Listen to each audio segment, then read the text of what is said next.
Dakota, we need economic development, and we need to get our economy going again. Agriculture economy and the whole economy. So I believe I have that honesty, that experience, and the leadership. Most important though, you need someone that cares about people. I don't care about money, and I don't care about power. If I cared about those things, I wouldn't have spent 20 years working for a children's charity. I left the bank for less money at Children's Home Society because I knew I could make a difference, and I did.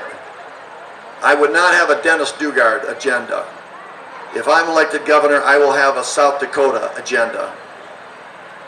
Now I want to call your attention to something. Over here, there's 3 folks holding some placards, and they say, Denny ducks debates. Now I hope that my opponent didn't orchestrate that. I'm going to believe that he didn't.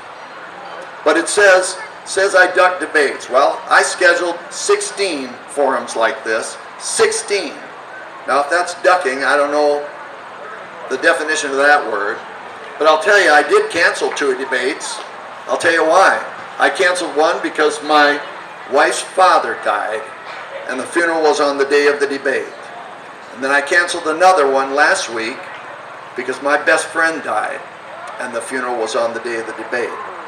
Now, if caring about people forces me to cancel a debate and be called on the carpet for it, I'll be called any day.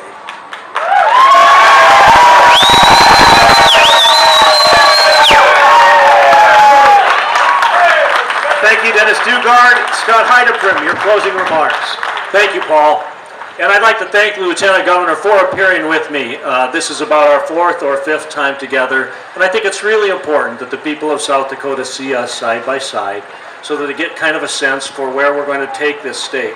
What I hear from the Lieutenant Governor, again, and I listened carefully today for almost a couple hours, are no new ideas.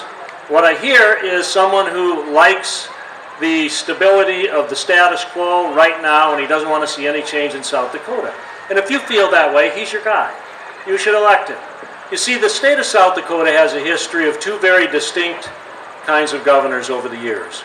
One kind of governor is a presiding officer, someone who sits back and takes little active role in government, just maybe at the margin, maybe at the edges. That's the kind of governor the lieutenant governor would be. If that's the kind of governor you want, there's your choice. The other kind of example of a governor in South Dakota isn't a presiding officer, it's an activist. And that's the kind of governor I will be. Now, there have been a history of both governors in South Dakota, and you could also make the argument that sometimes it's best to have a presiding officer, and sometimes it's best to have an active governor. I think we're in one of those times when we need an active governor. When I hear the Lieutenant Governor talk about leadership, here's what I think. It's not leadership to swell the size of government, in 7 out of 8 years to have structural deficits. It's not leadership to increase the budget by 53% and then blame it on Medicaid mothers and children. It's not leadership to put $107 million in the way of an annual deficit in the hands of the next governor.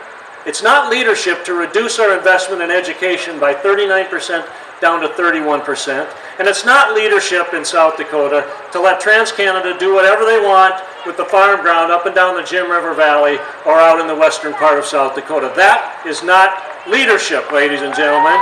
Now, the kind of governor I'll be is in the mold of other activist governors, whether it's Dick Knight, or even Bill Janko, or George Mickelson, or Peter Norbeck.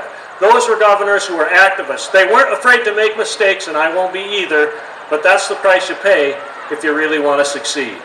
You want an active governor, you want some of the priorities that I've talked about here, I'm your guy. I have to tell you in conclusion that I was getting ready to go to a farm forum, and I was talking to a friend of mine. And that friend said, well, that's an important audience for you because that's where our food comes from. And I said to him, Jim, more than our food comes from the farm. Our ethics, our character, everything that we value as South Dakotans comes from our rural way of life. And that's the truth, and you all know it.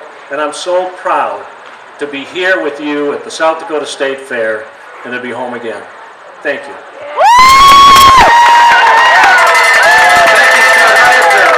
Thank you, Dennis Daugaard. Appreciate both of our candidates being here. I'm Paul Guggenheimer from South Dakota Public Broadcasting. Thank you for coming and enjoy the rest of the fair.